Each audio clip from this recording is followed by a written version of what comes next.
taala.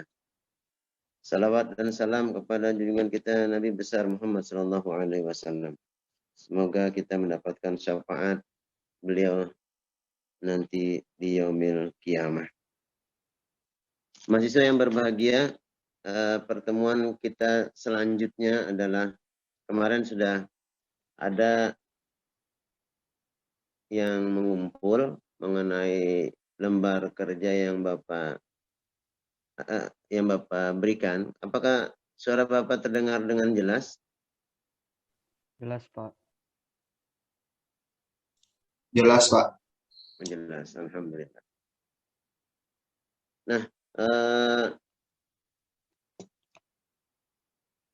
saya berharap ketika pertanyaan-pertanyaan itu nantinya saya mengapresiasi dari setiap pertanyaan dan jawaban pertanyaan yang kalian sudah berikan, dan ternyata pertanyaan-pertanyaan itu juga mempunyai kaidah yang begitu bagus menurut saya, sejalan dengan perkembangan pola pikir dan media yang Anda dapatkan dari berbagai sumber yang Anda temukan. Dan sekarang yang perlu Anda ketahui nantinya ya, saya berharap juga kita jangan terlepas daripada Al-Quran dan hadis yang telah memberikan bagaimana ilmu, amal, iman, ilmu, dan amal itu tidak akan bisa terpisahkan. Kemudian saya berharap bahwa apa yang kita kerjakan ini menjadikan hasil dari pengembangan ilmu dan hasil daripada kita berusaha untuk selalu dekat kepada Allah tanpa embel apapun. Artinya semoga tingkat keikhlasan kita, semoga tingkat keimanan kita dengan bertambahnya pengetahuan, dengan bertambahnya literatur yang kita baca, dengan bertambahnya pengetahuan yang Anda peroleh, itu akan mendekatkan diri kita kepada Allah Subhanahu wa taala. Wabil khusus bagi diri saya sendiri. Dan memunculkan yang namanya tanggung jawab. Tanggung jawab itu tidak akan terlepas pada setiap insan manusia di muka bumi. Karena dia ada sebagai makhluk Allah yang diciptakan. Apakah nanti kita ini masih tetap berfungsi sebagai hamba atau naik kita predikatnya atau rankingnya menjadi seorang khalifah di muka bumi. Baik. Kemudian menginjak saya pikir itu sudah tuntas saya melihat dari pertanyaan ditambah dengan pertanyaan kalian yang saya inginkan kemarin. Dan jawaban yang saya inginkan. Kemudian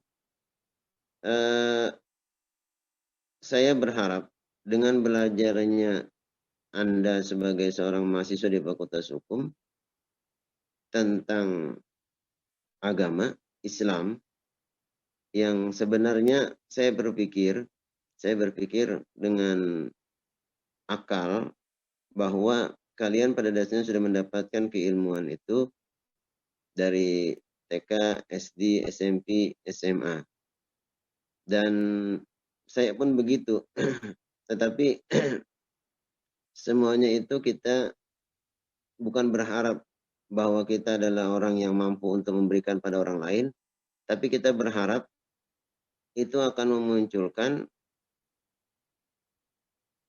kaidah yang membangun diri kita sebagai seorang hamba. Semoga Anda bisa mengerti apa yang maksud saya berikan.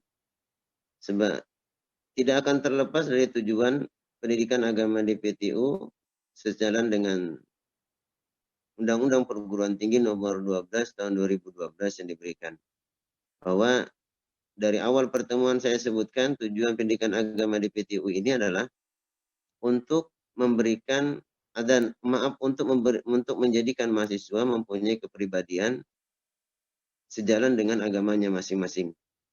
Bagi kita agama Muslim, maka kita berharap kepribadian kita itu muncul sebagai seorang Muslim. Tidak belajar bahasa sekarang tidak neko-neko. Artinya kita bukan berarti bahwa kita selesai nanti dapat memberikan pada orang lain, tidak begitu. Kita selesai pendidikan agama, kemudian kita lepas dari pendidikan agama yang penting dapat nilai. Tidak begitu. Jadi tujuan Anda ketika selesai pendidikan agama bukan berarti tujuan hasil adalah nilai Anda A, B, atau C, atau nantinya tidak lulus dengan D. Tidak demikian adanya. Tetapi kita berharap bahwa pendidikan agama di PTU, khususnya Anda di Fakultas Hukum, mampu mempunyai kepribadian sebagai seorang muslim. Sekali lagi yang sering saya tidak lupa berikan kepada kalian, bahwa kepribadian itu akan muncul ketika Anda sudah selesai. Dan perjuangan itu tidak akan pernah selesai. Sama dengan saya, perjuangan tidak akan pernah selesai. Walau Anda nanti sudah selesai di Fakultas Hukum, Anda mendapatkan gelar sarjana hukum, tapi sebenarnya tidak selesai. Perjuangan kita sebagai seorang muslim itu adalah sampai kepada sampai kepada ruh terpisah dari jasad. Artinya sampai malaikat itu mencabut ruh kita, perjuangan tidak akan pernah selesai. Perjuangan tidak akan pernah selesai itu adalah bagaimana kepribadian kita selalu berdoa kepada Allah, itu akan terus melekat keimanan, ketakwaan, dan keihsanan kita kepada Allah. Kalau Anda nanti sebagai seorang lawyer, Anda berlakulah sebagai seorang muslim yang lawyer. Artinya lawyer muslim. Jangan hanya disematkan kepada lawyer muslim, tapi pada KTP saja. Tidak demikian adanya. Artinya mampu menjadikan kepribadian kita lawyer, tapi dia sebagai muslim, mampu memberikan dan mengejawantahkan dalam bahasa ilmiah, mampu memberikan dan terpraktek dalam kehidupan kita sehari-hari. Itu bahasa saya. Ya, mungkin mudah-mudahan Anda bisa menerjemahkan ke dalam bahasa Anda. Kalau Anda tidak mengerti, silahkan bertanya dengan saya. Ketika Anda sebagai seorang lawyer, maka memposisikan kita, kemarin pertanyaannya bagus sekali dari beberapa kelas yang saya, ada 3 kelas yang saya ajar di PAI pada Fakultas Hukum ini. Saya berharap ketika Anda menjadi lawyer, jadilah lawyer yang mampu menegakkan kebenaran, meninggikan kebenaran, bukan hanya untuk mensejahterakan Anda secara pribadi. Sejahtera itu memang keinginan kita. Sejahtera memang itu adalah cita-cita kita. Tapi cita-cita kita yang murni dalam Islam adalah bagaimana minimal pada keluarga kita mencontohkan bahwa kita sebagai seorang lawyer mampu menjadi contoh kepada lawyer yang lain. Bukan berarti kita hanya menegakkan kebenaran dalam aspek hukum, cuma mampu memberikan aspek hukum itu pada kawan-kawan terdekat kita, keluarga kita yang terdekat. Jangan sampai kita karena uang, diiming-imingi uang, kemudian membela yang salah. Atau ketika orang yang tidak beruang, kita tidak akan bela. Begitu pula nantinya ketika Anda menjadi seorang jaksa, jangan Anda terbuai dengan keadaan. Karena korupsi ini, wallahu a'lam bishawab, apakah bisa untuk dibersihkan, tapi yakinlah kita, ketika kebersihan korupsi ini bisa dibersihkan melalui pribadi kita dengan belajar tingkat kejujuran, kejujuran itu akan diperoleh pada saat kita sholat, pada saat kita wudhu. Artinya tidak mungkin kalau orang wudhu itu kan menurut kaidah ada 6 perkara, kemudian ketika orang wudhu dari membasuh muka langsung membasuh kaki. Lalu rukun wudhu yang lain mana? Maka dalam kaidah fikih dia tidak sah. Itu kan? Atau misalnya dia sholat, tapi dia langsung harusnya maghrib 3 rakaat, dia korupsi menjadi 2 rakaat. Itu kan tergantung kepribadian kita masing-masing.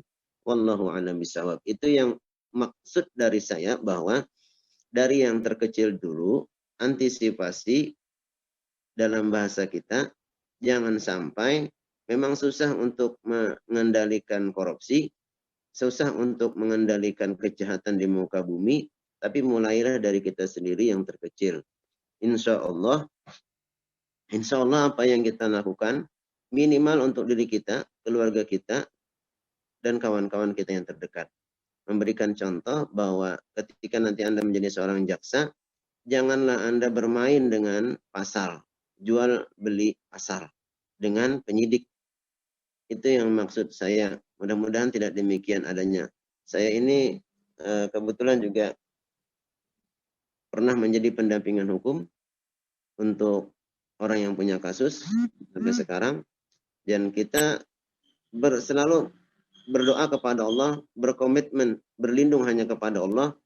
Memang kita perlu duit, tapi bukan berarti kita menghalalkan segala cara, bukan begitu adanya.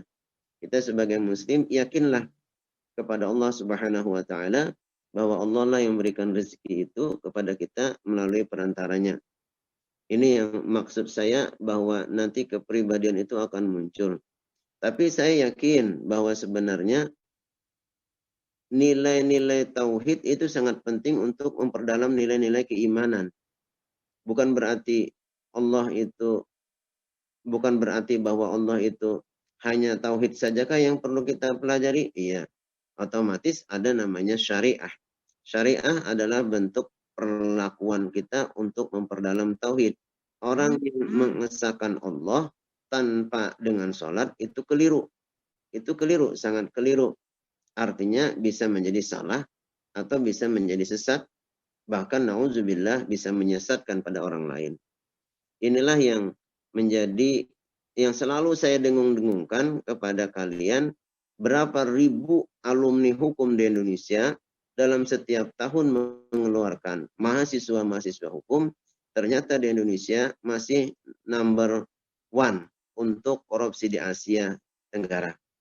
Mengapa demikian? Wallahu a'lam bishawab. Saya tidak mengerti juga. Artinya kita tidak bisa menyalahkan suatu lembaga, tidak menyalahkan aturan kaidah hukum yang ada saat ini. Semuanya baik kalau kaidah hukum tertulis jelas, normatifnya jelas, legalitasnya jelas, tinggal personalnya yang menjalankannya. Jadi segi legislatif jelas bagus, segi eksekutif jelas bagus, yudikatifnya bagus. Tetapi mengenai personality manusianya yang demikian. Inilah adanya kehidupan di dunia. Tapi kita berharap Allah akan selalu membantu kita. Minimal kata saya tadi adalah bagaimana diri kita memahami agama Islam pada kepribadian kita masing-masing. Maka agama Islam itu akan menjadi rahmatan lil alamin. Jadi agama Islam itu adalah rahmat bagi seluruh alam semesta. Bagaimana, jangankan misalnya seperti itu. Dalam kitab Ihya Ulumuddin, dalam kitab Ihya, karangan Imam Al-Ghazali rahimakumullah, kita ini dalam saat ini, saya pernah diajarin guru saya, dalam kitab Ihya itu kita sampai-sampai tidak boleh mengeluh. Tidak boleh mengeluhnya keadaan cuaca, panasnya lah, dinginnya lah, hujan pulang lah, ke terus, memang tidak ada abah. Imam Al-Ghazali tidak membolehkan demikian. Artinya nikmatilah, karena semua yang Allah ciptakan di muka bumi mempunyai kaidah hikmah. Mempunyai kaidah hikmah yang perlu kita resapi bersama. Segala sesuatu dalam kehidupan ini ada hikmahnya. Pasti ada hikmahnya. Tidak akan cuma kita saja yang tidak mengerti. Jadi rahmat bagi alam itu contoh bagi kita mahasiswa hukum. Kalau orang-orang hukum ini semuanya keliru dalam menegakkan dan melaksanakan kaidah hukum positif di dunia ini, maka hancurlah kita. Walau dalam Montesquieu sudah memberikan ada namanya legislatif, eksekutif, dan yudikatif. Memang dalam Islam tidak ada. Dalam Islam hanya baldatun, thayyibatun, warabbun ghafur. Tidak ada juga dalam Islam apakah kita sistem presidentil atau parlementer. Tidak ada. Yang ada dalam kaidah Islam yaitu tadi yang saya sebutkan, baldatun, thayyibatun, warabbun ghafur. Kata Rasul, mengenai dunia kamu lebih tahu, kata Rasul, mengenai itu. Maka kita sebagai seorang muslim janganlah berhenti sampai di sini, nanti Anda belajar ilmu hukum. Kalau bisa ilmu hukum itu Anda lanjutkan ke S2, lanjut lagi ke S3. Sekarang kita S3 sudah ada di Fakultas Hukum kita sendiri, baru buka. Untuk memperkuat apa? Memperkuat rahmatan lil alamin di muka bumi sebagaimana kita orang hukum. Karena sekali lagi saya katakan kemarin, saya ulang-ulang, hukum itu dari Islam. Kalau tidak ada Islam yang lahir di permukaan dunia ini, maka hancurlah negeri ini. hancurlah dunia ini. Rasul diutus adalah untuk menjadi rahmat bagi seluruh alam. Rasul diutus untuk memberikan akhlak yang baik kepada seluruh alam. Itulah rahmatan. Bagi kita sebagai manusia, ketika Anda sebagai seorang mahasiswa, jika Anda mampu menyerap bahwa Anda sebagai seorang mahasiswa punya amanah, makanya dalam hadis, kullukum ra'in wa kullukum mas'ulun an ra'iyatihi. Kita punya amanah bagi kita masing-masing. Saya amanah untuk memberikan ini kepada Anda sebagai mahasiswa. Saya punya amanah kepada anak saya. Saya punya amanah kepada istri saya. Bagaimana saya membawa keluarga saya kepada rahmatan lil alamin. Kalau seandainya saya sendiri tidak bisa menjaga amanah itu, bagaimana saya membawa rahmatan lil alamin sementara tujuan saya tidak demikian adanya. Nah, untuk hal-hal tersebut kita wajib berdoa dengan segala upaya yang kita lakukan karena hasil itu tidak ada hasil bagi kita, hanya Allah yang memandang. Mahasiswa yang berbahagia itulah sebenarnya rahmat bagi Allah karena kita tidak bisa memikirkan apa yang akan terjadi dan apa yang sudah terjadi karena itu adalah rahmat Allah. Kita laksanakan saja sejalan apa kemampuan kita. Itulah makna Islam bagi kita. Anda belajar tugasnya sebagai mahasiswa hukum. Saat ini Anda belajarlah, galilah hukum itu sekuat tenaga Anda. Pelajarilah hukum itu sejalan dengan kemampuan Anda. Sehingga itu akan menjadikan rahmat bagi Anda, bagi keluarga Anda, dan bagi orang lain. Sementara karena hukum itu dari Islam munculnya, yang pada dasarnya untuk mengatur keselamatan, kesejahteraan, dan kemakmuran di negeri ini. Kalau kita nantinya sebagai seorang hukum, tanpa menyelamatkan itu, berarti kita tanda tanya besar. Benar apa tidak bahwa Islam itu memberikan rahmat bagi seluruh alam semesta? Ini yang maksud saya dari perkuliahan kita ini. Kemudian, dengan adanya rahmat Allah Subhanahu wa taala bagi kita, rahmat Allah itu luas, pintarlah, luas sekali rahmat Allah itu. Bagi kita sebagai orang muslim maka diwajibkan bagaimana belajar tauhid. Tauhid yang benar. Jangan sampai kita tergelincir kepada tauhid yang keliru. Kemarin mungkin Ibu Husna, Pak Prof Halim sudah memberikan. Kita tidak boleh namanya percaya kepada hal-hal yang dibendakan sehingga menyebabkan kita syirik. Kita tidak boleh kepada percaya hal-hal benda yang digaibkan yang menyebabkan kita syirik. Ini pada dasarnya yang perlu kita pelajari bersama. Mahasiswa yang berbahagia. Jadi Islam itu aslama yang berasal dari kata dari salama. Yang Islam itu bentuk masdarnya adalah aslama, damai, sejahtera, selamat, penyerahan diri, patuh, dan taat kepada Allah Subhanahu wa taala. Itu penting sekali. Jadi aslama yuslimu islaman.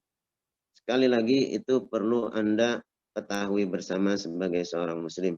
Jangan sampai Anda keliru nantinya ketika Anda sudah selesai di Fakultas Hukum. Jadi saya berharap demikian adanya. Apalagi Anda menjadi seorang hakim. Kata saya kemarin dalam kaidah fikih, hakim itu tidak boleh mencatuk palu atau memutuskan suatu perkara. Hakim kan memutuskan. Kalau penyidik dan jaksa itu adalah menuntut. Kalau polisi itu menangkap. Ya, makanya ada namanya akibat hukum, ada namanya perbuatan hukum. Pasti nanti Anda belajar lah, karena saya juga alumni hukum. Nah, kebetulan saya tidak banyak untuk beraktivitas dalam hukum pidana. Saya lebih banyak beraktivitas pada hukum perdata Islam. Nah, ini yang perlu Anda pelajari bersama. Anda perlu gali bersama, sehingga apa yang Anda dapatkan sebelumnya itu pada dasarnya adalah yang kita dapatkan di SMA, di SMP, dan di SD atau di madrasah ibtidaiyah, di madrasah sanawiyah, madrasah aliyah. Kebanyakan kita bergelut kepada normatif. Artinya itulah yang harus kita laksanakan.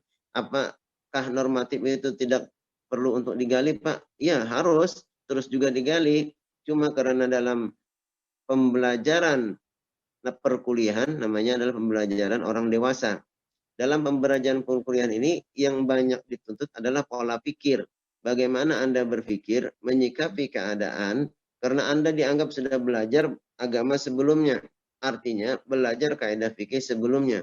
Bagaimana kaidah fikih tentang taharah, bagaimana kaidah fikih tentang muamalah, dan bagaimana Anda menyangkutkan kepada ketuhanan. Artinya kebesaran Allah Subhanahu wa taala. Ada tauhid, ada syariat, ada akhlak. Yang memunculkan nanti sama dengannya akhlak. Jadi ketika ketiga kerangka dasar pemikiran ini jangan sampai terputus antara tauhid, syariat, dan akhlak. Tidak bisa terputus. Semuanya nyambung terus sampai kita akhir hayat. Tidak. Kalau bisa tuntutlah ilmu sampai ke liang lahat, maka dalam hadis ya, bahwa ilal mahdi ilal lahdi, dari buayan sampai ke liang lahat. Ini yang maksud saya, bahwa manusia itu sebenarnya adalah fitrah suci.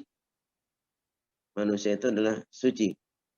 Karena agama Islam memberikan petunjuk sesuai dengan fitrah dasar manusia. Manusia itu mempunyai potensi untuk beriman. Semuanya manusia itu. Makanya kalau ketika orang non-muslim lahir, orang yang dianggap non-muslim itu lahir, dan dia melahirkan seorang makhluk yang namanya manusia, itu fitrah.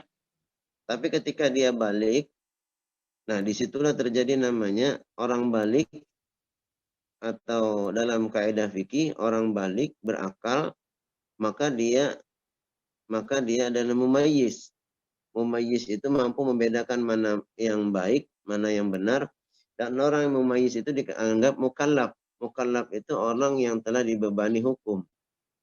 Maka ada namanya hukum halal, ada hukum haram, ada hukum sunat.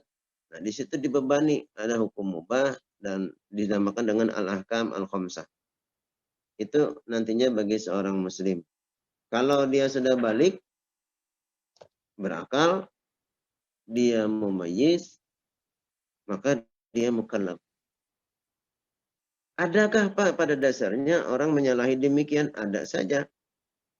Artinya orang itu balik tapi dia tidak berakal. Orang yang mempunyai misal orang itu mempunyai kebutuhan khusus, misal ya, dia balik tapi dia tidak berakal, maka itu dalam kaidah fikih dikenakan hukum lagi. Beban hukumnya agak rukhsah, ada ringan, beda ya. Apalagi orang gila, dia tidak dibebani hukum sama sekali, gila kan. Itu yang pada dasarnya. Bahkan dalam kaidah hukum positif pun orang gila tidak bisa ditahan atau dikenakan pasal. Apakah dia tidak pidana atau dia mendapatkan pertanggungjawaban di depan atau di hadapan Allah Subhanahu wa taala. Ini yang kaitannya, bahwa kaidah mengenai orang balik dalam agama dan kaidah balik dalam hukum positif. Baik. Nah, apa tujuan hari ini pada pembelajaran yang maksud Bapak adalah mengenai kerukunan antar umat beragama. Kerukunan antar umat beragama itu akan terpelihara jika orang itu mempunyai pemahaman yang jelas terhadap agama. Jangan sampai antar Islam sendiri bentrok. Di tanah air kita ini, saya beberapa kali ngomong dengan kawan-kawan saya rapat pada kita ini ada namanya Dewan Masjid. Dewan Masjid, ada namanya lagi MUI, ada MUI Pusat, MUI Kota, sampai dengan MUI Kabupaten, MUI Kecamatan. Kalau tidak salah, nggak kecamatan. Rasanya MUI Kota aja ya. Ada Dewan Masjid. Nah, saya sering ngomong, masjid atau tempat ibadah itu bisa menjadi malapetaka jika tidak terjadinya pengelolaan yang jelas dalam kehidupan kita berbangsa, bernegara, dan beragama. Kenapa demikian? Karena boleh jadi inilah yang menjadikan simbol-simbol orang beragama menjadi keliru. Disebabkan merasa paling benar, merasa paling soleh, merasa paling berdahulu masuk surga. Dan di Banjarmasin contohnya, contoh di Banjarmasin. Masjid itu belum diatur oleh Dewan Masjid mengenai lokasi, berapa jarak lokasi antara masjid dengan masjid, berapa luas standar masjid, apa fungsinya masjid yang jelas untuk kepentingan umat manusia dan umat Islam. Tidak diatur dengan jelas sehingga terjadilah kadang-kadang banyak nyaringan speaker. Terjadilah pembangunan masjid tanpa melihat jarak. Berbondong-bondonglah kita membangun masjid. Membangun masjid itu mudah, tapi mengisi masjid susah. Sekali lagi, membangun masjid mudah. Orang mudah sekali untuk membangun masjid. Orang berikan amanah itu kepada nazir masjid, pengelola masjid. Persoalannya, apakah pengelola masjid itu mampu untuk menjaga amanah orang itu? Mampu. Tapi bagaimana dengan manusia dengan orang-orang yang lain? Masjid kita ini tidak di Indonesia tidak ada namanya audit keuangan masjid. Untuk apa? Makanya kadang-kadang rancu antara infak, sedekah, hadiah, dan zakat. Infak, sedekah, hadiah, dan zakat. Kalau zakat sih kecenderungan ada namanya undang-undang zakat, infak, dan sedekah. Tapi orang juga berinfak, bersedekah, berhadiah kepada masjid. Lalu saya ini jujur dulu pernah sering juga naik menjadi khatib. Tapi kadang-kadang saya berpikir setiap masjid itu punya corak tersendiri. Masjid Muhammadiyah coraknya seperti ini. Masjid Kaum Tuha coraknya seperti ini. Masjid Salafi coraknya seperti ini. Masjid LDII coraknya seperti ini. Bagus memang kalau itu tidak menjadikan persengketaan antar masjid dan antar umat. Persoalannya apakah itu diatur dalam kehidupan kita beragama Islam di Indonesia?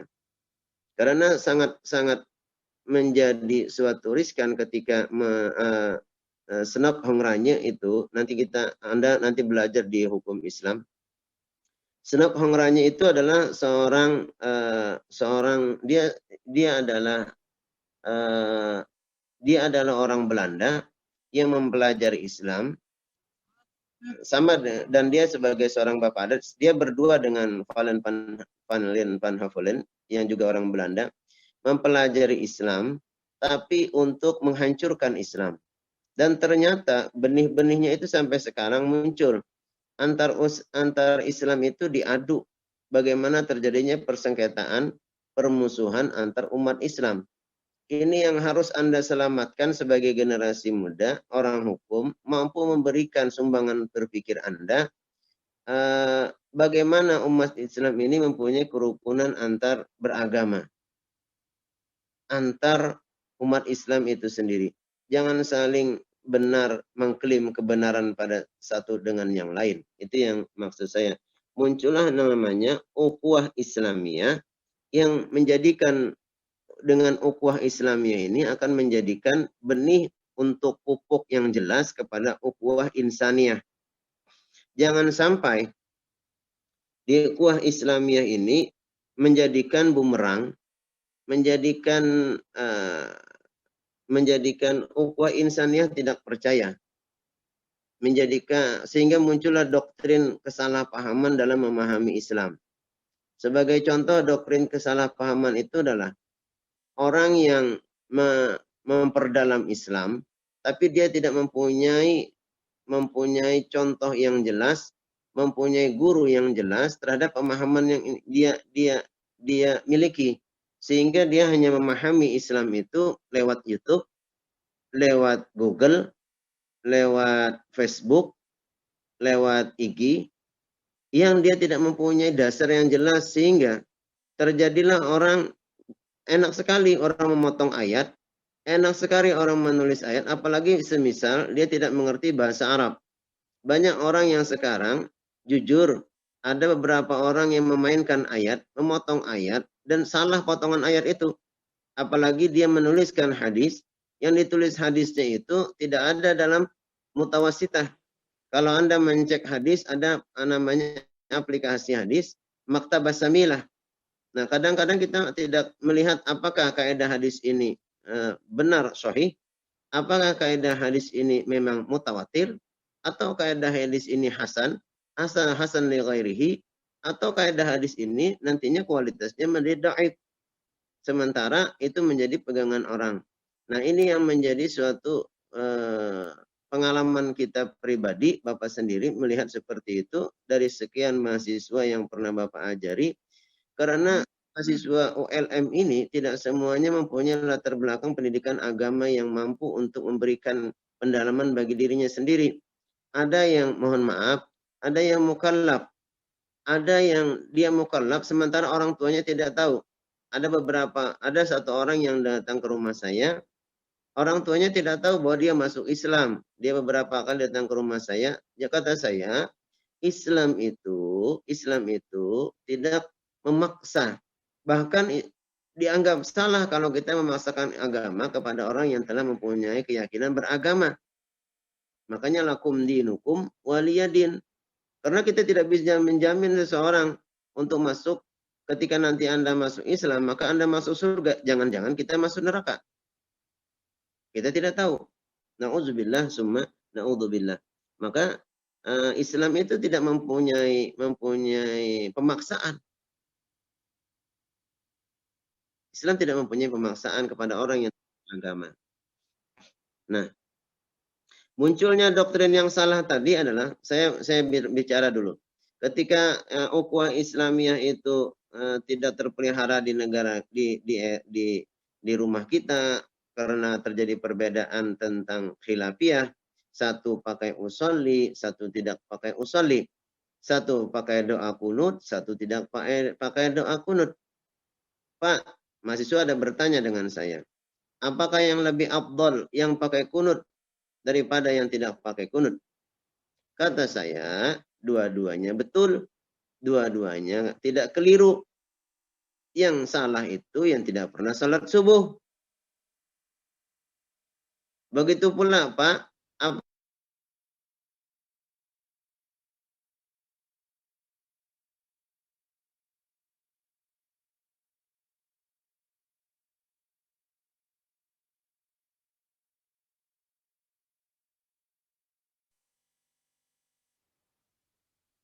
kepada lawan mamalon abah kesabilal muhtadin. Oh, sekalinya berjalanan. Oh, sekalinya trek-trekan setelah habis sholat subuh. Nah, ini keliru, pintarlah. Sehingga ketika Anda nanti selesai di Fakultas Hukum, apa yang bisa Anda peroleh?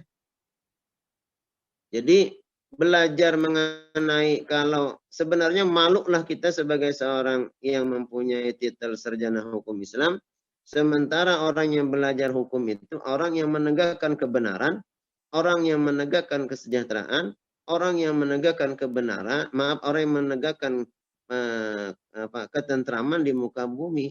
Sementara nantinya kalau kita sebagai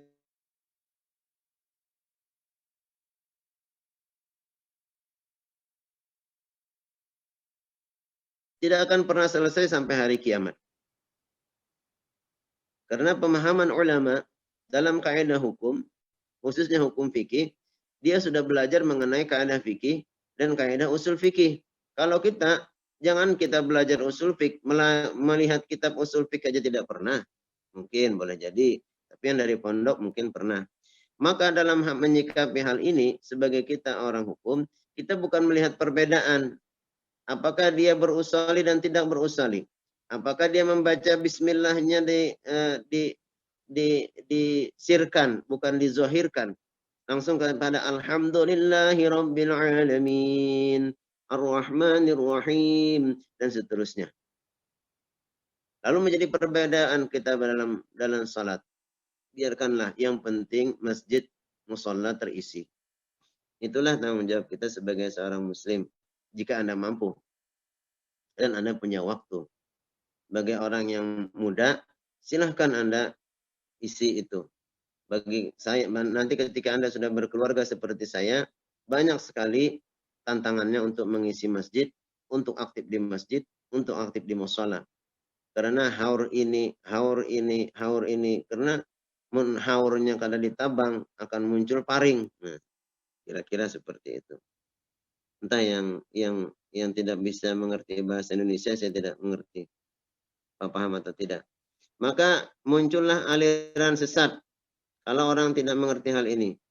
Kenapa demikian? Karena dia merasa paling benar. Yang doktrinnya tadi, kalau dalam aliran sesat, ada orang yang mendoktrinkan ketika dia membunuh orang non-muslim, maka dia akan ditunggu bidadari di surga nanti. Maka dia boleh melakukan bom bunuh diri. Maka kita dianggap teroris. Kita dianggap teroris itu, istilah teroris itu dari Amerika, orang barat. Padahal dalam Islam tidak ada mengatakan teroris. Dalam Islam hanya mengatakan bughat. Bughat itu orang yang tidak taat kepada pemerintahan yang sah. Dalam istilah barat dikatakan teroris. Karena rata-rata yang menjadi teroris adalah orang Islam. Lalu yang menyakitkan hati kita, yang dari orang-orang pondok, bahwa pondok itu adalah sarangnya teroris. Adalah benih-benih teroris. Itu sangat keliru sekali. Saya dari orang pondok, walaupun saya tidak lama mondoknya, karena pondok Kalong. Siang datang, malam datang, siang pergi. Nah, ini yang menyakitkan hati kita, istilah tersebut. Sebenarnya tidak demikian adanya. Orang yang teroris itu atau orang yang melakukan bunuh diri itu adalah orang yang keliru dalam pemahaman Islam. Keliru sekali, dia tidak mempelajari Islam. Islam itu ada namanya kaidah-kaidah fikih, ada namanya kaidah-kaidah tauhid, ada namanya kaidah akhlak atau kaidah tasawuf. Ini menjadi taraub. Karena dia mengatakan demikian. Di antara para ulama-ulama kita tidak ada demikian memberikan fatwa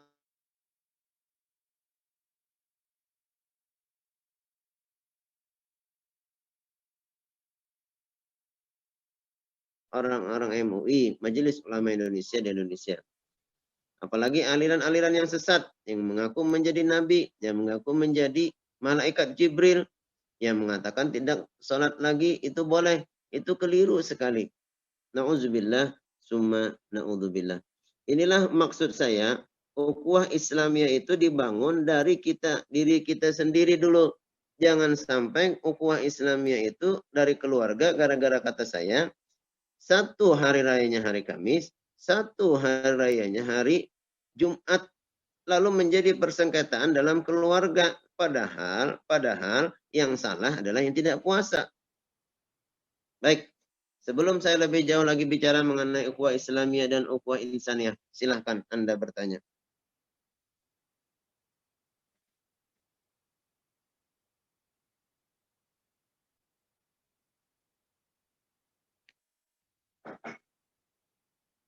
Silahkan.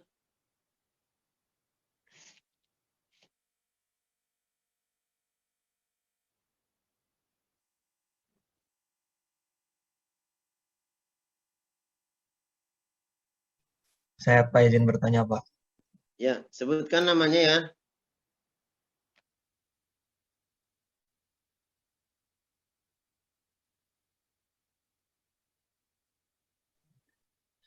Perkenalkan saya Muhammad Rinji Sapari, Pak. Tadi Bapak menjelaskan kalau misalkan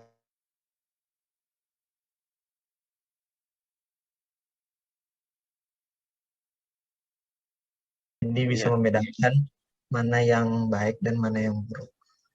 Nah, saya pernah mendengar Pak ada orang yang bicara kalau misalkan kita itu belum balik, itu dosa kita itu ditanggung oleh orang tua Pak. Jadi berarti misalkan kita itu melakukan dosa-dosa kita di ketika kita belum balik, itu berarti dosanya ngalir ke orang tua atau ada maksud lain Pak dari kata-kata itu? Sekian Pak. Baik, orang tua dibebani dosa. Sebenarnya orang tua itu sekali lagi mendapatkan amanah dari Allah Subhanahu wa taala dengan lahirnya seorang manusia di muka bumi. Apakah orang tua itu akan berpahala atau orang tua itu akan berdosa? Segala sesuatu yang kita lakukan di muka bumi ini pasti mempunyai sebab dan akibat. Tidak sedikit orang yang tidak diamanahi Allah, dia tidak bisa memberikan anak. Tidak sedikit orang yang juga membunuh anaknya. Mahasiswa yang melakukan hubungan seks di luar nikah atau orang yang melakukan seks hubungan di luar nikah,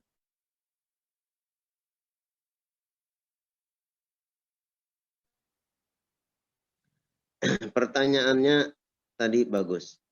Jadi segala sesuatu yang berhubungan dengan manusia, selama manusia itu selama dia mampu meyakini bahwa Islam itu adalah membawa rahmat bagi diri dia dan kepada keluarga dia, dia tanamkan hal itu dalam hatinya dengan kaidah-kaidah yang benar, melakukan syariat yang benar, yang jelas misalnya dia puasa, dia sholat, dia zakat semampunya, karena dia mungkin tidak zakat, dia tidak bisa ada kelebihan hutang karena kelebihan uang karena kita masih punya hutang, karena ada dalam kaidah zakat ada aul dan nisab, maka kita diharuskan untuk bersedekah. Dia bersedekah, dia tidak bisa haji, misal karena dia tidak mampu istata'a ilaihi sabila. Tetapi semuanya itu adalah amanah bagi kita sebagai orang tua jika dia dibebani anak. Lalu pertanyaan si Ribhani tadi bagus juga, apakah orang tua dibebani dosa ketika anaknya itu belum balik atau belum dikatakan mumayyiz? Tidak ada pintar. Namanya orang, selama orang itu belum mumayyiz atau selama dia belum balik, kalau dia melakukan perbuatan dosa, itu masih diampuni oleh Allah Subhanahu wa taala. Tidak ada orang tua dibebani dosa karena anaknya. Tidak ada. Jadi tidak ada namanya dosa keturunan, tidak ada. Semisal orang tua itu nauzubillahi min dzalik. Saya selalu menasihatkan kepada mahasiswa, janganlah Anda berhubungan badan. Janganlah Anda melakukan seks bebas selama Anda belum melakukan ikatan secara sah menurut kaidah agama atau kaidah fikih dengan akdun nikah. Jangan Anda sekali-kali mencoba. Na'udzubillah, summa na'udzubillah. Jagalah aurat Anda itu. Karena sekali Anda berzina, maka tiang aras itu akan bergetar. Yang banyak mempercepat terjadinya kiamat adalah terjadinya orang berzina tanpa ada ikatan pernikahan secara sah menurut ketentuan fikih. Nah, jadi tidak ada sebenarnya dosa itu dikatakan dosa keturunan dan tidak ada orang tua menanggung dosa anaknya. Selama orang anak itu disekolahkan, kemudian dia mendapatkan keilmuan, lalu orang tuanya itu nanti tidak. Artinya selama orang itu mampu memberikan yang terbaik untuk anaknya, dia tidak bisa mendidik lalu disekolahkannya, dia biayai, itu adalah amanah dia amanah dia yang diberikan Allah kepada orang tuanya, dan dia orang tuanya mendidik. Selama orang itu dididik, kemudian dia bersalah, maka dia tanggung jawab akibatnya. Apalagi misalnya dia sudah balik dan berakal. Tapi kalau dia belum balik dan berakal, itu tidak dibebani dosa. Artinya dia tidak mukallaf. Orang yang belum mukallaf, itu tidak dibebani dosa dan pahala. Dan tidak dibebankan kepada kedua orang tuanya. Bahkan kalau anak itu meninggal sebelum dia balik atau berakal atau mumayyiz atau belum dia mukallaf, maka orang tuanya akan mendapatkan kebahagiaan di yaumil akhir karena ada orang anak yang menjadikan dia menunggu nanti karena dia tidak berdosa. Wallahu a'lam bishawab. Itu jawaban saya.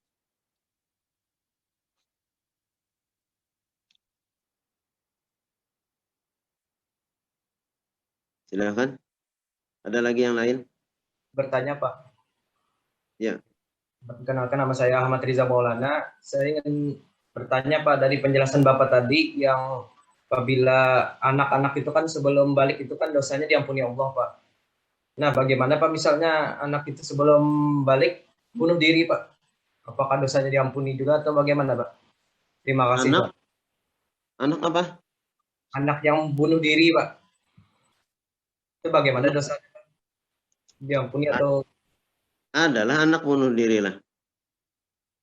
Ya. Yang sepengetahuan Bapak, anak dibunuh orang tuanya. Anak bunuh diri. Orang berakal itu pintarlah. Orang yang bunuh diri berarti dia sudah berakal. Tapi kalau anak itu misal lah pintarlah. Anak itu rinjing nih sengat, rinjing nih panas, dimandiakannya inya kada tahu karena kada berakal. Mun orang bunuh diri berarti dia berakal pintarnya, kada mungkin itu terjadi. Wallahu alam, kada mungkin terjadi itu. Kalau anak bunuh diri, cuma kalau anak dibunuh orang tuanya ada yang belum berakal. Kalau anak belum berakal bunuh diri mustahil. Ya, Riza Maulana.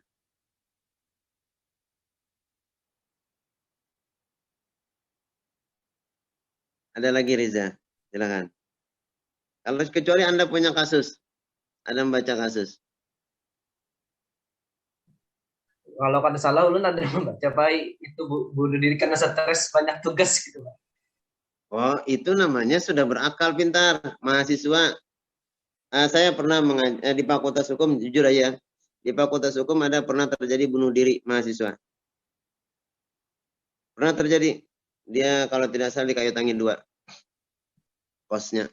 Sampai kosnya waktu itu hampir setengah bulan kada payo lagi kosnya karena bunuh diri. Tapi dia orang sebelumnya bukan beragama muslim. Dia mu'alaf. Kecenderungan dia setiap hari main judi. Padahal orangnya adalah orang anggota dewan yang terhormat. Dia main judi, mabuk-mabukan, lalu dia menikah dengan orang muslim, sama mahasiswa juga, FKIP, dan diberikan amanah anak. Lalu dia bergantung di ayunan anaknya. Karena apa? Dia stres. Orang yang stres itu berarti orang yang dilaknat Allah. Tidak ada seorang muslim itu stres. Tidak ada. Banyak sekali orang muslim, bukan banyak sih, ada kita lihat di media-media, kita dengar di media, orang yang bunuh diri. Orang yang bunuh diri itu orang yang sudah berakal, pintar. Jadi kalau dikatakan banyak tugas kemudian dia bunuh diri, berarti dia berakal. Jelas. Bagaimana dosanya, Pak? Tanggung sendiri. Apakah orang tua dapat dosa dari dia? Tidak demikian. Anak itu membawa kepada surga, tapi tidak mungkin ia akan membawa ke neraka. Bagi orang yang dewasa. Jadi ketika Anda berdosa, kemudian Anda akan menarik ayah dan ibu Anda ke neraka, wallahu alam tidak mungkin. Tanggung sendiri dosa Anda. Tanggung sendiri akibatnya. Karena orang tua sudah berusaha menyekolahkan Anda, mendidik Anda sampai tingkat perguruan tinggi, itu adalah amanah dia. Amanah dia itu menjadi amal jariah. Selama dia ikhlas, dia tidak akan meminta apapun kecuali rahmatnya Allah. Yang dia inginkan supaya anaknya menjadi orang yang mempunyai keberkahan di muka bumi. Bukan menjadi orang yang salah. Ini yang maksud dia inginkan. Kalau misalnya orang hitung dagang, dia akan kembali misalnya menyekolahkan Anda, menguliahkan Anda habis 1 miliar, kemudian dia akan minta kepada Anda 1 miliar, itu orang tuanya keliru. Kalau orang tua yang baik, dia akan mengatakan apa yang dia keluarkan. Apakah 10 rupiah, 20 rupiah, 1000 rupiah, itu akan dipertanggungjawabkan menjadikan amal jariah dia di yaumil akhir. Bagi orang tuanya menginginkan dengan ikhlas dia mendidik anaknya, disekolahkan, dikuliahkan di fakultas hukum, lalu anaknya yang tidak bisa menjaga amanah, siapa yang salah? Anaknya. Baik, ada lagi, silakan. Izin Pak. Ya, silakan. Ya sebelumnya perkenalkan, nama ulun Haji Nur Rahman. Pertanyaan ulun Pak, bicara tentang kerukunan beragama, kan ada beberapa pendapat tentang mengucapkan selamat Pak untuk hari-hari besar bagi kaum non-muslim. Pertanyaan ulun, bagaimana pendapat Bapak, pandangan Bapak tentang hal itu Pak? Lebih baik kita berucapan selamat atau tidak sama sekali gitu Pak? Terima kasih. Ya, terima kasih. Islam itu disunatkan, kalau Islam ya, disunatkan mengucapkan salam. Assalamualaikum, kemudian dijawab dengan waalaikumsalam. Maka menjawab salam itu hukumnya wajib. Dia mengucapkan selamat, kemudian diucapkan salamat. Makanya ada muncul di sana doa. Doa bagi orang yang mengucapkan selamat dan bagi orang yang menjawabnya selamat. Itu doa. Bahkan memunculkan ihsan. Apa tadi ihsan? Suatu perbuatan yang mendapatkan kelebihan daripada suatu perbuatan tersebut. Apa? Warahmatullahi wabarakatuh. Warahmatullahi itu rahmatnya Allah dan keberkahan padanya. Itu namanya ihsan. Artinya kalau kita menjawab salam, assalamualaikum, waalaikumsalam, warahmatullahi wabarakatuh. Panjangnya pintarlah. Jadi ada namanya ihsan di ujung-ujungnya itu perbuatannya.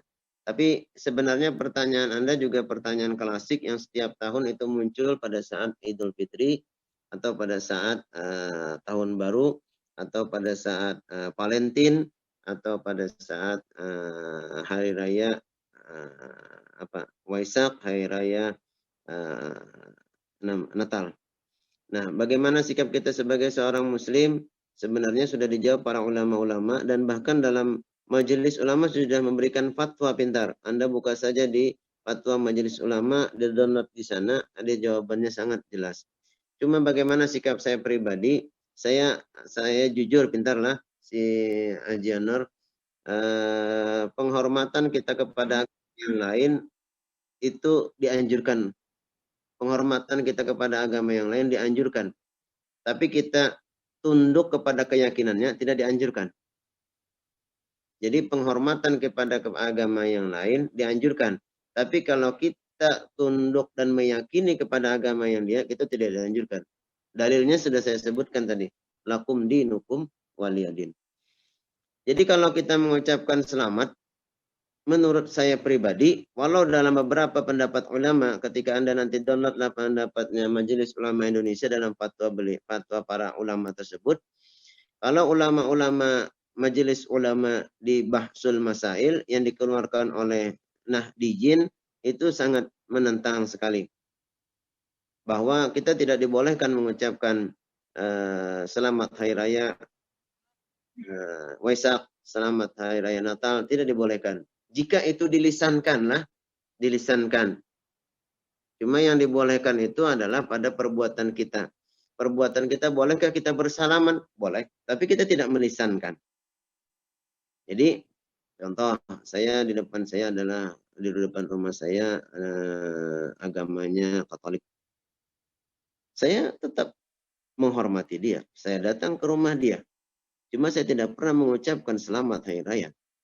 Karena hari raya itu adalah hari kemerdekaan bagi umat Islam. Hari raya kemerdekaan itu adalah hari fitri.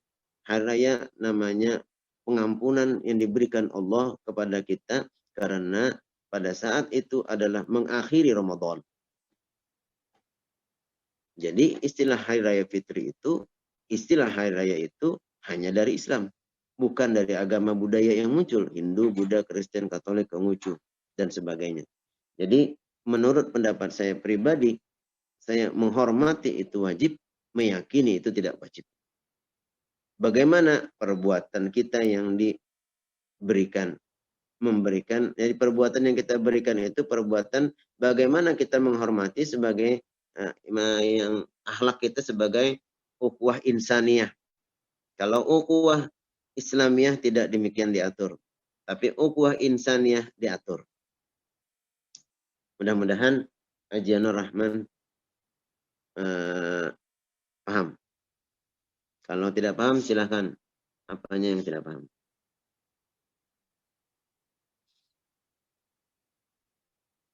Jadi kalau misalnya Anda dikasih makan, nih contoh Ajianur ya. Saya jujur tidak akan pernah makan kalau orang non-muslim mengasih makan dengan saya. Jujur saya tidak mau makan. Karena menurut saya, karena dalam kaidah fikih, saya melihat dalam kaidah fikih, saya khawatir. Nah, tingkat kekhawatiran itu ada boleh bentar. Kalau sudah ada tingkat kekhawatiran itu, contoh misalnya Bapak beberapa kali ke Bali dalam satu pertemuan. Kalau Bapak lihat mayoritas di sana adalah kokinya orang non-muslim, saya tidak berani. Mending saya makan di luar. Ini bagi saya ya, bagi saya. Tapi bagi Anda yang merasa itu biasa saja, boleh silahkan. Saya khawatir saja. Contoh, ada para ulama yang mengharamkan kalau mengharamkan makan apa itu. Beda antara yang bekicot, saya lupa itu. Yang di Kota Baru Rajin itu. Saya lupa. Nah, itu ada sebagian ulama yang makruhkan, ada yang sebagian ulama membolehkan. Makanya saya sendiri jujur, saya sampai sekarang tidak bisa makan belut. Karena saya tidak mampu untuk makan belut. Tapi kalau Anda yang makan belut, monggo lah. Karena itu sah. Halal saja. Diperoleh dengan cara yang halal. Misal, jangan mencuri lah. Tambak orang diunjuni. Nah, itu haram. Jelas sudah. Tanpa izin. Terima kasih. Terlalu jauh nanti Bapak. Sejalan dengan pertanyaan saja dulu. Ada yang lain? Silakan. Paulun, Pak. Ya, silakan Gusti Miftah Arif. Anak betakun, sikap apa saja yang dapat memicu radikal, Pak? Sikap yang memicu radikal. Banyak sekali bentar. Radikal itu adalah memiliki paham yang keras. Paham yang keras itu sebenarnya Islam itu radikal pintar. Sebenarnya cuma ini contoh lah pintar lah. Ketika seorang penceramah mengatakan bahwa Islam itu di Nabi itu berapa kali perang, ada disebutkan perang Badar, perang Uhud. Seolah-olah Islam itu radikal, keras. Tidak demikian adanya pintar-pintarnya. Nabi tidak pernah membunuh manusia. Dalam perang pun tidak pernah membunuh manusia. Bil mau'izatil hasanah. Nabi dengan sangat ramah dengan para kafir Quraisy. Jujur. Tetapi kenapa Islam itu diidentikan dengan radikal? Karena contoh, Islam itu ada namanya fikih jinayah. Orang yang dalam fikih jinayah itu memang tidak ada diatur bahwa orang yang dibunuh itu orang yang membunuh atau dibunuh. Qisas atau nama dengan qisas diat. Jadi namanya ada qisas diat, ada hudud atau had jamak. Ada hudud jamaknya had. Nah, kemudian ada namanya takzir. Nah, ketika orang menerjemahkan hudud, qisas diat, dan itu ketika dia dicambuk, dibunuh, orang yang membunuh dibunuh atau dengan dirajam, orang yang berzina 100 kali kalau dia ghairu muhsan, kalau muhsan dia 100 kali kemudian dia dibuang atau diasingkan. Memang sangat radikal kelihatannya, tetapi tidak demikian adanya. Islam itu rahmah, artinya Islam itu rahmatan lil alamin. Ketika itu muncul, pada dasarnya adalah memberikan hikmah kepada manusia yang lain. Jadi identik bahwa adanya muncul sikap radikal pada kita itu sebenarnya tidak demikian adanya. Tinggal bahwa pada dasarnya sikap radikal itu bagaimana kita memahaminya untuk menjadi yang lebih baik. Tergantung pemahamannya, pintar, Gusti. Pemahaman, jadi sikap-sikap radikal itu sebenarnya banyak muncul bagi orang yang tidak paham terhadap Islam. Saklak, ujar kita itu, tidak memahami secara, harusnya dia belajar. Nah, ini maksud saya itu, ketika orang belajar kepada YouTube, belajar kepada IG, belajar kepada media sosial yang lainnya, sehingga seolah-olah seperti itukah ketika kita melihat di YouTube orang ceramah seperti ini, kerasnya seperti ini, begitukah Islam? Benar tidak demikian adanya. Tidak demikian adanya. Kalau makanya ada namanya, pintarlah, ada namanya tauhid, ada namanya syariat. Kalau orang hanya berhenti di syariat, tidak kepada tasawuf, maka itu keliru. Keliru lah akhirnya. Saya sangat susah untuk menjelaskan karena kita bertemu di dunia maya seperti ini. Seandainya saya akan menjelaskan bagaimana tasawuf itu. Tasawuf itu adalah mendidik atau melakukan pembelajaran olah hati. Hati manusia ini diolah. Makanya saya salut dengan Agim, ada namanya manajemen qalbu. Orang marah saja, Islam tidak menginginkan orang marah. Karena marah itu adalah sebagian daripada syaitan. Itu intinya, pintarlah. Jadi segala sesuatu yang diidentikan dengan kekerasan sebenarnya radikal. Dan inilah yang menciptakan muncul namanya Undang-Undang KDRT. Undang-Undang KDRT untuk tidak supaya suami itu tidak berlaku kekerasan kepada istrinya. Orang tua tidak berlaku kekerasan kepada anaknya. Muncullah itu. Jadi hebat Islam ini sehingga menunjukkan suatu aturan yang menjadikan hukum positif. Supaya tidak berlaku keras dalam rumah tangga. Ya, itu hebatnya bil mau'izatil hasanah. Begitu saudari Gusti Mita Arifin. Ya, baik, terima kasih Pak. Sama-sama. Pak Ulun izin bertanya. Ya, silakan. Sebelumnya, perkenalkan nama saya Regina Dewi Puspitasari. Izin bertanya Pak, kan Ya. kata Pian tadi sebenarnya teroris itu tuh dari bahasa Amerika kan Pak? Bukan, teroris tuh nggak ada di Islam. Bukan dari Amerika, dari bahasa Barat. Yang orang Barat itu Eropa Timur, apakah Eropa Barat? Saya tidak mengatakan dari Amerika, tidak. Dari bangsa Eropa yang munculkan adanya terorisme. Maaf Pak, maksud saya dari bangsa Barat. Nah, tapi Pak, kenapa setiap ada teroris, terus pengeboman, bunuh diri kayak gitu tuh selalu dikaitkan dengan itu Pak, dengan agama Islam. Padahal kan itu bisa jadi orang lain kan Pak, kayak mau mengadu domba, habis itu tuh, tapi dia tuh berpakaiannya tuh seakan-akan kayak mencerminkan ke agama kita. Nah, pendapat Pian kayak apa Pak? Terima kasih Pak. Ya, terima kasih bagus sekali Regina. Saya jujur sangat sependapat juga dengan Regina. Yang banyak, dan mohon maaf saya bahasa Arab, yang banyak dinisbatkan itu Regina itu dengan Islam. Segala sesuatu kekerasan itu yang dianggap radikal itu lebih enak didekatkan dengan Islam. Karena dalam agama lain tidak ada. Maksud tidak ada gini. Orang yang mengaku menjadi nabi itu adalah orang yang suci. Orang yang dipilih Allah Subhanahu wa taala. Nabi dalam definisi, saya beritahukan kepada Anda. Kadang-kadang di pelajaran SD, SMP, SMA, kekeliruan guru agama itu tidak memberikan contoh yang jelas bagaimana bahwa menjelaskan mengenai nabi. Bagaimana menjelaskan definisi rasul.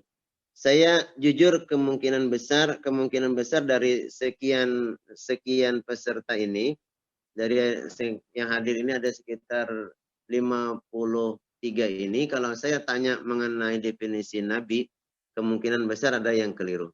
Kemungkinan besar. Nabi adalah seorang laki-laki yang dipilih oleh Allah. Nabi adalah seorang laki-laki yang dipilih Allah, mendapatkan wahyu dan meneruskan risalah Nabi terdahulu. Apa risalah Nabi terdahulu? Yaitu bertauhid atau mengesahkan Allah. Nah, kekeliruan yang muncul dari pembelajaran pendidikan agama di SD SMP yang Anda baca, yang kadang-kadang guru agama, saya sering dalam penataran guru agama saya sebutkan, jangan lagi lah meneruskan definisi Nabi itu adalah seorang laki-laki yang dipilih Allah, mendapatkan wahyu, dan untuk dirinya sendiri. Nah, untuk dirinya sendiri itu, Regina, itu adalah unsur subjektivitas muncul. Masa mustahil Allah menciptakan Nabi untuk dirinya sendiri? Mustahil. Pasti Allah menciptakan segala sesuatu di muka bumi, bahkan seorang Nabi yang dipilih Allah. Nabi itu pintar. Ada yang diciptakan Allah tanpa ayah dan ibu. Ada Nabi yang diciptakan Allah tanpa ayah. Ada yang Nabi diciptakan Allah tanpa ibu. Karena itu Nabi mendapatkan mukjizat yang Allah berikan kepada beliau. Nah, kekeliruan kita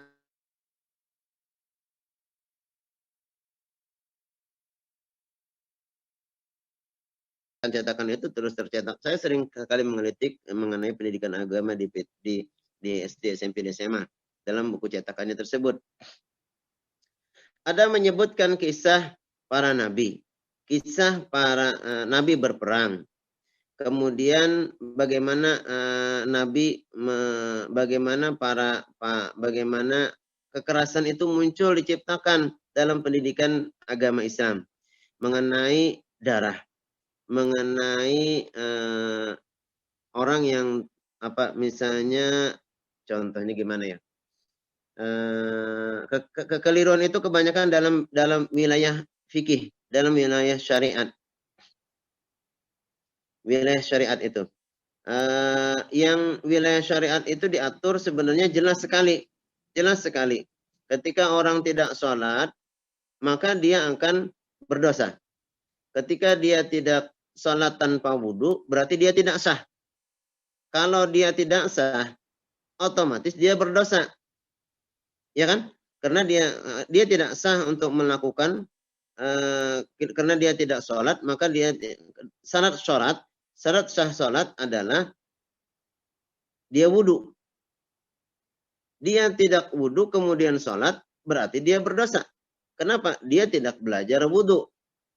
Nah, itu seandainya itu dibangun, pemahaman mengenai tauhid ini, memahami tauhid, memahami fikih, maka tidak akan muncul yang namanya titik Islam kepada radikal. Kalau orang itu dalam fikih memang ada, Regina. Dalam fikih yang saya sebutkan tadi namanya fikih jinayah. Orang kalau dalam Islam seandainya yang kemarin orang yang mengaku nabi yang dilindungi oleh negara, saya tidak sebutkan negaranya karena dia minta suaka politik negara tersebut. Seandainya itu berada di Pakistan, seandainya itu berada di India, atau seandainya dia berada di Mesir, atau jangan jauh-jauh kita ke negeri Timur Tengah, dia berada di Malaysia atau di Brunei saja, mungkin dia dihukum gantung. Karena menciptakan karikatur Nabi. Nabi adalah orang yang sangat dijunjung. Itu. Jadi, sebenarnya bukan dianggap dengan bunuh dirinya itu sehingga dibunuhnya itu menjadikan radikal. Islam juga tidak menginginkan hal tersebut. Islam itu bahkan menyuruh orang untuk bertaubat. Ada jalan lain untuk orang supaya bertaubat. Maka dalam Islam itu ada namanya bayar kafarat. Ketika seorang, mohon maaf, suami istri itu kan halal. Tapi kalau dia kalau dia bersetubuh di siang hari, suami istri itu pada bulan puasa menjadi haram. Batallah puasanya. Apalagi selain batal, dia wajib puasa 6 bulan berturut-turut. Lalu kata si orang bertanya dengan Nabi ini, ya Rasul, sebulan aja ulun kayak ini, apalagi 2 bulan. Tapi apa kata Rasul? Yang paling terkecil yang bisa Anda lakukan apa? Makan bersedekah kepada 60 fakir miskin. Ya Rasul, ulun yang paling susah di kampung itu paling miskin. Bahkan Rasul memberikan sekeranjang kurma, silakan Anda sedekahkan kepada orang miskin.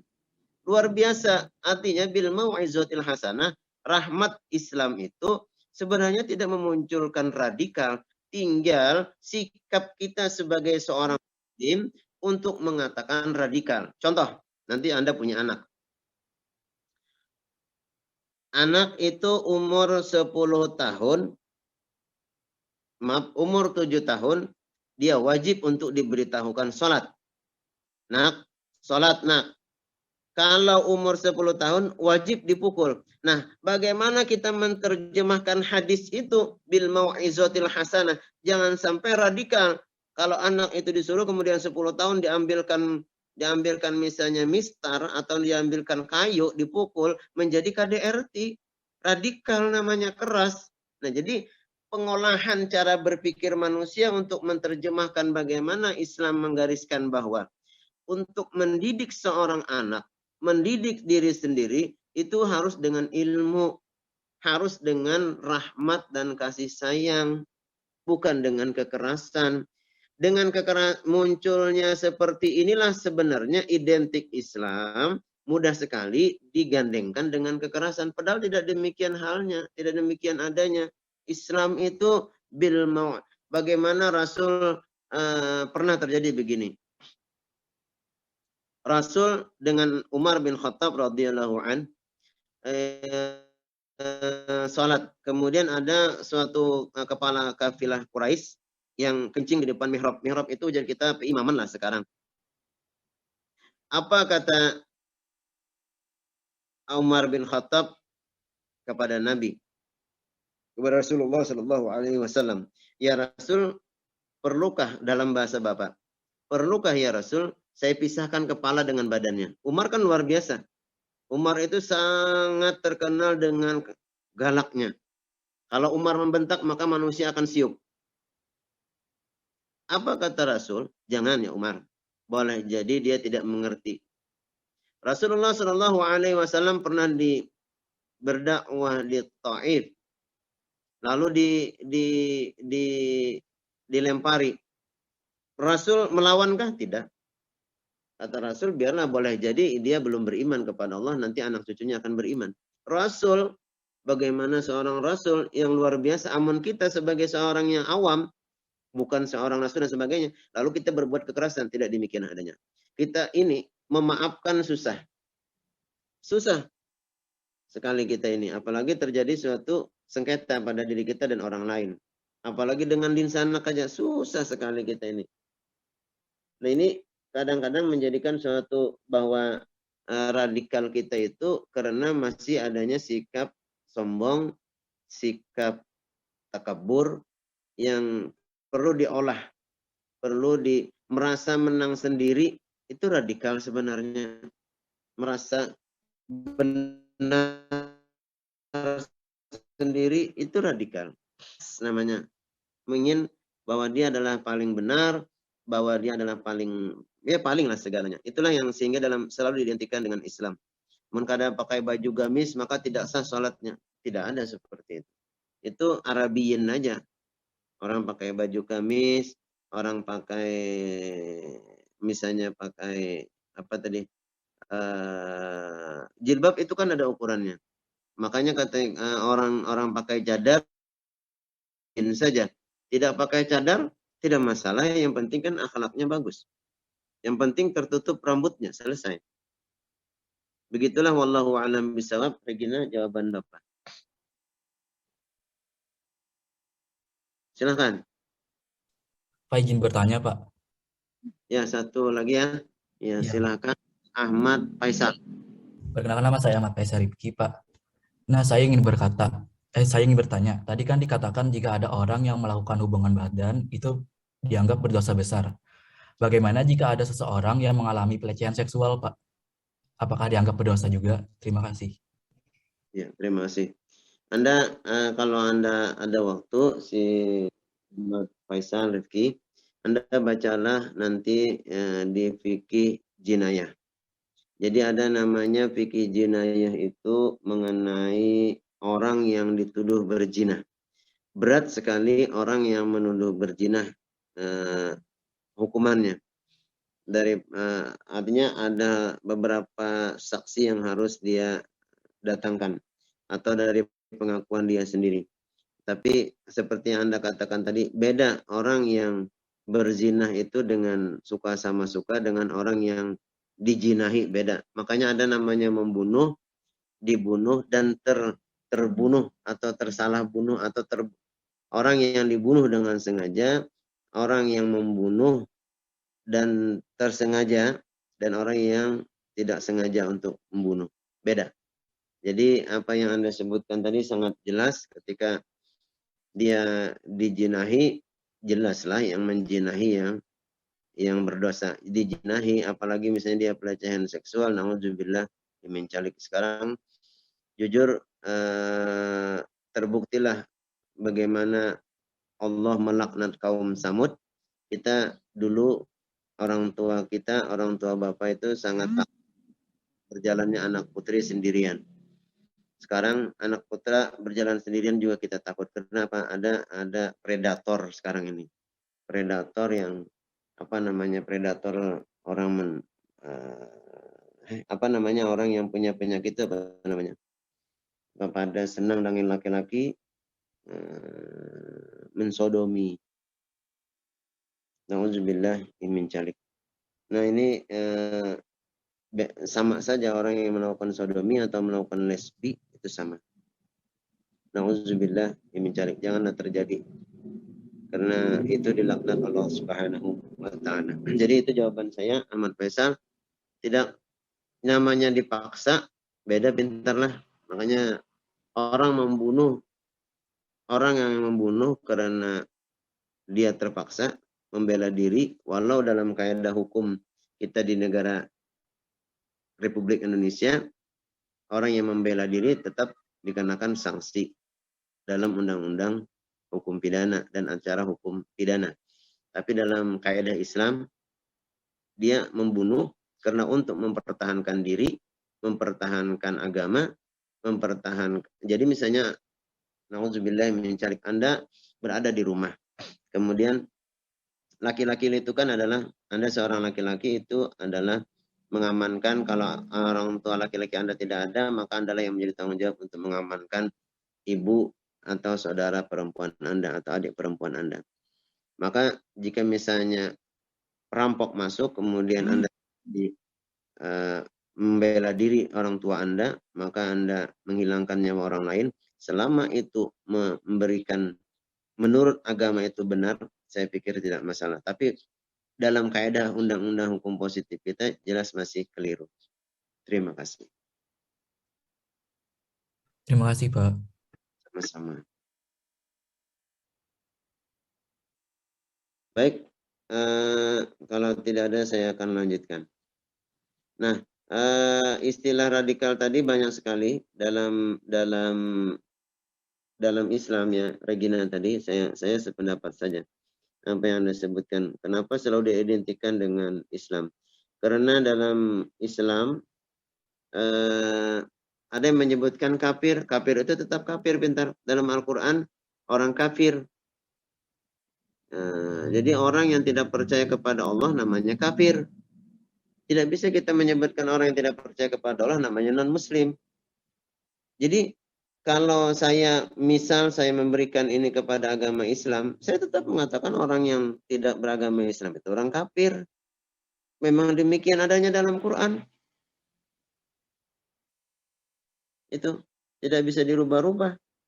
Kalau dikatakan kita bagaimana Pak kita menjalin sebagai ukhuwah Islamiyah atau misalnya kita wasatiyah kita, moderasi kita bangun. Jangan, ya tidak bisa kalau memang dalam Al-Quran demikian adanya.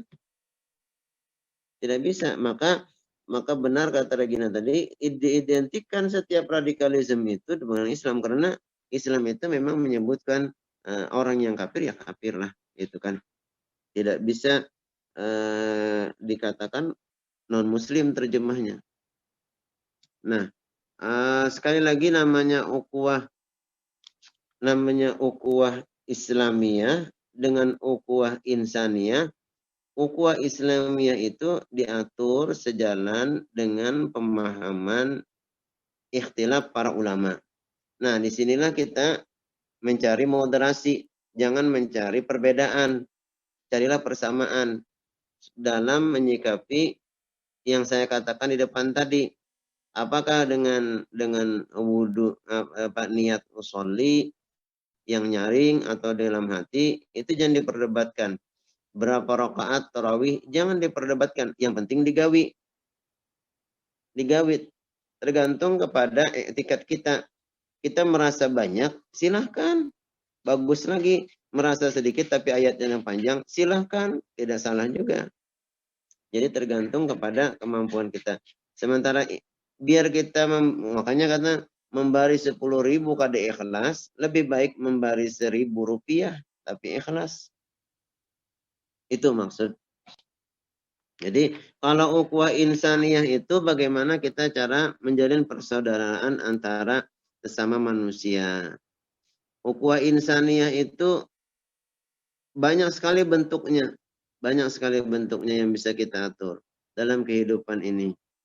Bagaimana kita bersikap, berat sekali sebenarnya juga ukhuwah insaniyah ini dibandingkan dengan ukhuwah Islamiyah. Seperti yang dikatakan tadi oleh mengucapkan salam bolehkah. Itu diatur bagaimana kita menjadikan sesama Islam itu atau sesama orang dengan orang yang non-Islam itu tidak menjadikan kita perbedaan yang mencolok. Kita tetap menghormati, tetap menyayangi, saling menyayangi, saling menghormati. Jadi tingkat kasih sayang kita saja bagaimana kita mengukurnya, jangan sampai terlalu jauh. Apalagi terjadi misalnya orang non-Muslim menikahi orang Muslim. Iya, saya sangat janganlah nanti itu terjadi. Itu maksud saya, jangan sampai terjadilah orang non-Muslim. Bagaimana titik sendora dengan siapa itu yang akhirnya cerai juga. Banyak sekali contoh-contoh yang menyebabkan terjadinya perkawinan orang Muslim dengan non-Muslim, akhirnya cerai dan tidak ya jelas salah lah itu. Hal-hal yang salah itu pasti yang punya hikmat bagi dirinya sendiri dan pada orang lain, artinya pada anak-anaknya yang nantinya. Nauzubillah summa naudzubillah. Mudah-mudahanlah kita jangan sampai dipertemukan orang Islam menikahi orang non-Muslim, yang apalagi orang non-Muslimnya ini adalah laki-laki, karena laki-laki adalah kepala rumah tangga. Terjadinya misionaris itu adalah misi dia untuk menyebarkan Islam, sehingga dia menikahi orang perempuan-perempuan Muslim untuk agamanya. Kalau Islam tidak demikian, naudzubillah summa naudzubillah. Nah, jadi Islam itu mengatur sangat jelas baik dalam ajaran mengenai ukhuwah Islamiyah dan ukhuwah insaniyah tersebut. Ya, sekali lagi Islam itu sangat jelas mengatur mengenai bagaimana ukhuwah Islamiyah dan bagaimana ukhuwah insaniyah. Saya hanya minta contoh untuk pertemuan berikutnya. Untuk pertemuan berikutnya mengenai Islamiyah dan mengenai insaniyah. Nanti saya akan minta contoh kepada kalian, saya akan sebutkan, mudah-mudahan saya ingat apa yang saya inginkan. Karena faktor yang menegakkan hukumnya Islamiyah atau kokohnya ukhuwah Islamiyah itu ada beberapa. ada beberapa, ada 5. Itu namanya faktor yang memperkuat ukhuwah Islamiyah. Apakah ada faktor yang memperkuat untuk yang ada dalam buku saya itu adalah faktor ukhuwah Islamiyah.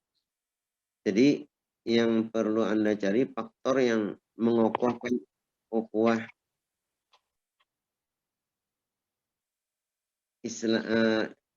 Yang ada tuh ukhuwah Islamiyah. Ukhuwah Islamiyah yang faktor untuk mengukuhkan ukhuwah insaniyah.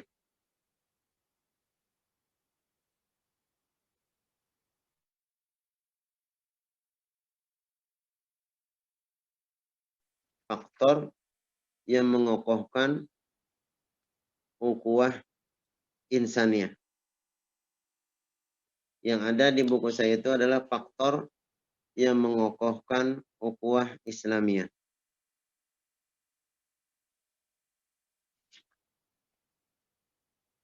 Saya menginginkan Anda mencari faktor yang mengokohkan ukhuwah insaniyah.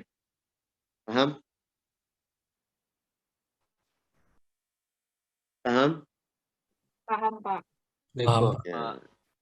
Kita bila Bapak kada ingat, tolong nanti diingatkan Bapak ya, karena ada beberapa kelas Bapak juga tidak hanya mengajar di Fakultas Hukum, Bapak juga banyak, ada berapa kelas itu, ada 4 kelas ya di UIN. Yang kadang-kadang Bapak tidak ingat, ternyata Bapak ada mengasihkan tugas untuk didiskusikan.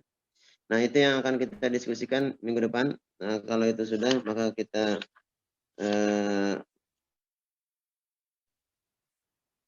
kehidupan sosial.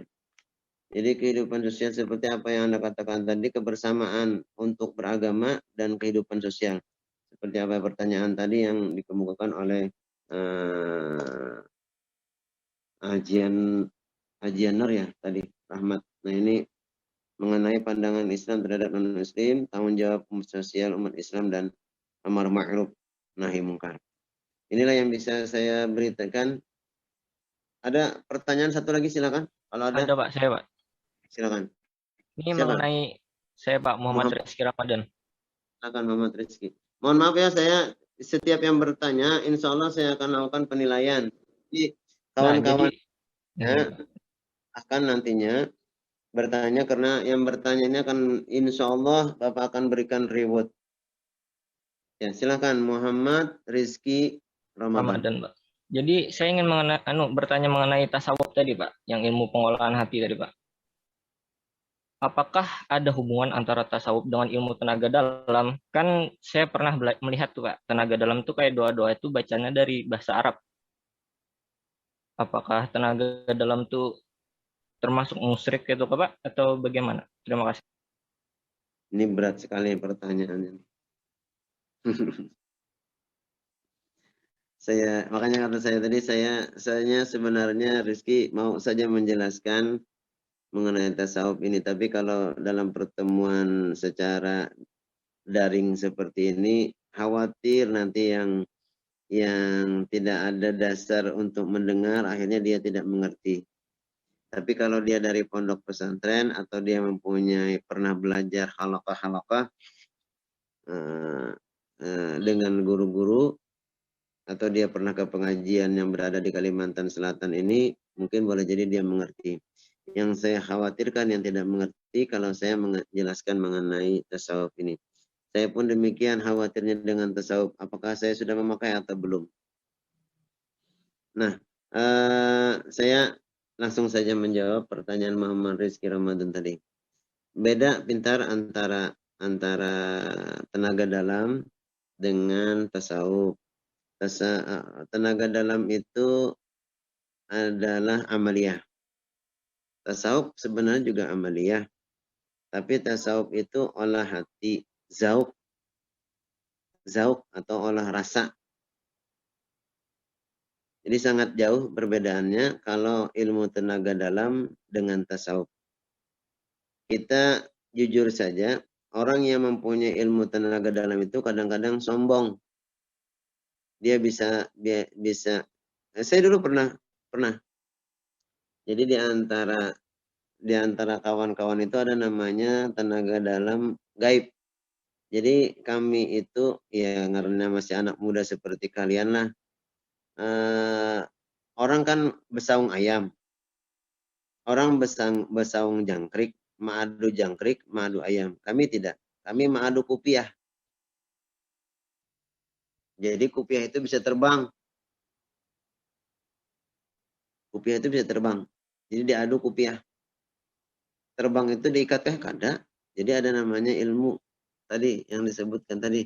Tapi itu makanya kata saya khawatir kita belajar ilmu seperti itu bukan mendekatkan diri kita kepada Allah, tapi justru menyebabkan muncul kesombongan kepada Allah.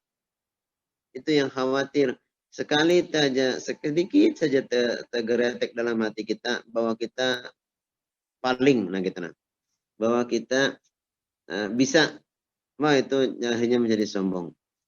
Kenapa iblis itu diusir oleh Allah dari dalam surga? Karena dia sombong. Nah, khawatir kalau orang belajar ilmu itu, ilmu tenaga dalam itu, dia menjadi sombong, menjadi takabur. Itu khawatirnya. Saya tidak lagi. Terima kasih. Mohon maaf atas kekeliruan Bapak. Ya, Muhammad Rizky Ramadan. Enggak Pak, ulun makasih juga Pak. Ya. Baik, sampai di sini dulu pertemuan kita. Mohon maaf, minta ridho, minta halal. Nanti Anda kerjakan itu, kita akan diskusikan nanti. Saya tidak mengatakan untuk dikumpul, tidak. Cuma saya akan melakukan tanya jawab nanti. Terima kasih. Minta maaf, mohon maaf, minta ridho dan minta halal. Saya akan live ya. Sampai di sini pertemuan kita. Silakan Anda sholat bagi yang sholat, yang bisa mengerjakan ya. Karena sholat sudah tiba waktunya. Akhir kalam, assalamualaikum warahmatullahi wabarakatuh. Waalaikumsalam. Waalaikumsalam warahmatullahi wabarakatuh. Waalaikumsalam.